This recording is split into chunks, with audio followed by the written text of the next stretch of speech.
Hello, Pegasus. I'm Linda Solomon. I'm the publisher of the Vancouver Observer, and I'm talking to you today from Vancouver, British Columbia.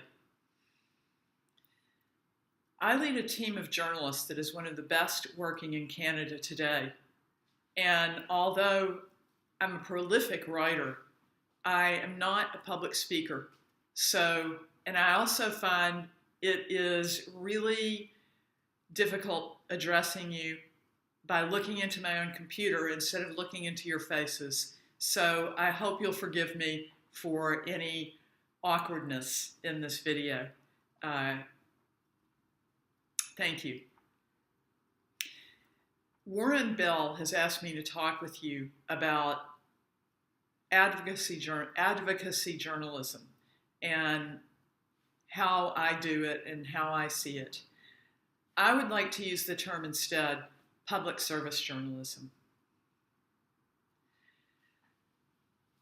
As publisher of the Vancouver Observer, I am looking at how I can take a small amount of resources and use them in the most effective way possible to have an impact on the public discourse around issues of enormous importance.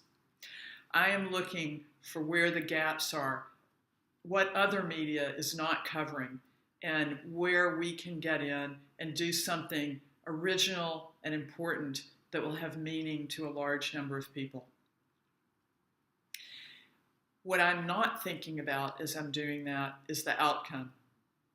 As a writer, as journalists, it is our job to tell a very compelling story, to tell a factual story, to tell a story that's going to have meaning to people, that will touch them, that will inspire them. But at the end of all of that, we have no control over what the outcome of that story will be, whether it will have any effect at all. Stories that I think are amazing sometimes get very little traffic. They're like stones falling into a pond in a remote location.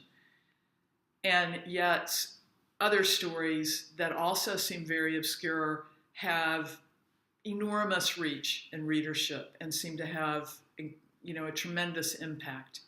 We never really know what's going to happen to stories after we tell them. But it's our job to listen deeply and to portray, to convey what people have said to us in as accurate and meaningful a way as possible. Recently, for example, we told the story of Dr. John O'Connor, who went to testify before the U.S. Senate about the impacts of the oil sands on the population of Fort Chipewyan, I believe.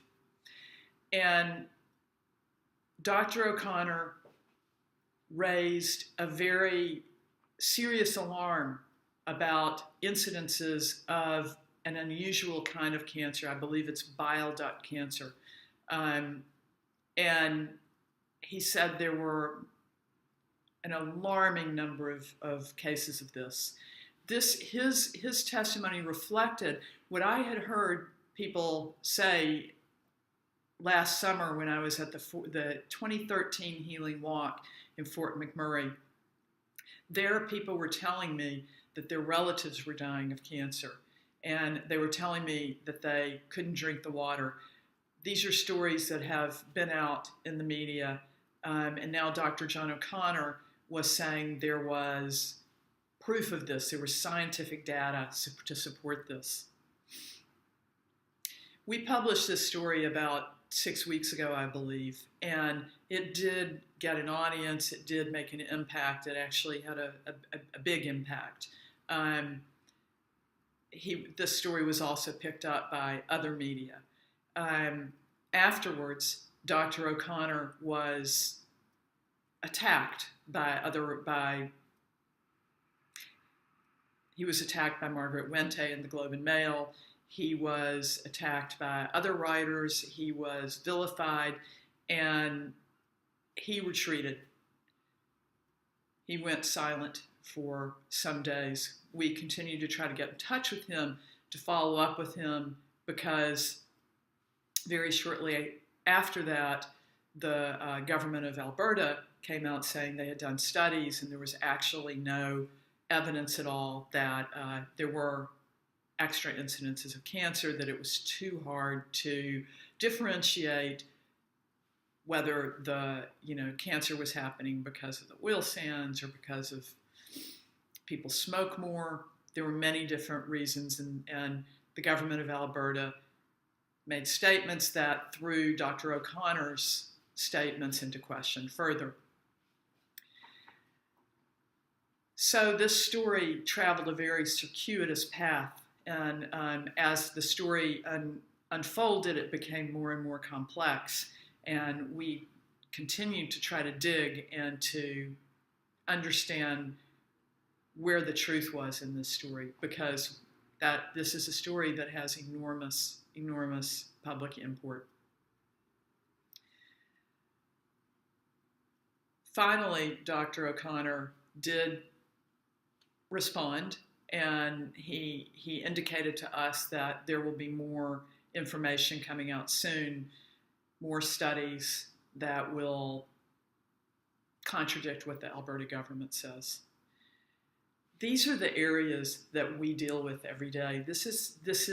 We don't deal in black and white. We deal in gray areas. We're constantly telling stories that as you dig into them, they become more complex, not less complex. Still, it was very interesting. Yesterday, I saw in my Facebook feed, somebody shared a meme that 350.org created, which linked to the story that we published 6 weeks ago about Dr. John O'Connor. And because this enormous advocacy organization, 350.org, which advocates for climate change, as I'm sure you know, it was founded by Bill McKibben, and it's one of the largest climate change advocacy groups in the world. Because they linked to it, suddenly the story emerged again and began to have the numbers started to grow on it. More and more people started to read it. And now, the last time I looked, it had 27,000 Facebook likes. So here is an example of a story that we told having no idea what its impact would be. And it traveled like this. It sort of surfaced, and then it sank below the surface, and then it went rising up again. And that all happened totally outside of our control. It is really vital to have a media that is telling stories like these, and to have publications that have the resources to allow reporters to face directly into the complexities that many of these stories contain. Journalism really, at its best, is the epic story of our own dramas, of the dramas unfolding around us daily. And told in the right way, journalism allows us to see right into the hearts and minds of people who live very distantly from us, but who are going through things that we recognize as universal. We recognize in someone else's tragedy, our own tragedies, and in someone else's inspiration, our own inspiration, and in someone else's hope, our own hope. And that is my goal as a publisher. As a former journalist whose career has centered around public service journalism, it is my goal that our stories are powerful enough to touch people so deeply that they are moved, and whether they are moved to think. In closing, I'd like to say that I learned long ago that in order to stay in my profession as a journalist, I had to learn to not become emotionally involved in outcomes. That is because when facing into enormous issues like climate change, like injustice, like poverty, and like a truly violent level of greed, it's important not to be emotionally involved. If I'm emotionally involved, I'll get burned out so quickly. And it's very important to me to remain doing the work because this is the work that I love. This work is never easy, and yet it is always satisfying. Thank you so much for your attention, and I look forward to your questions.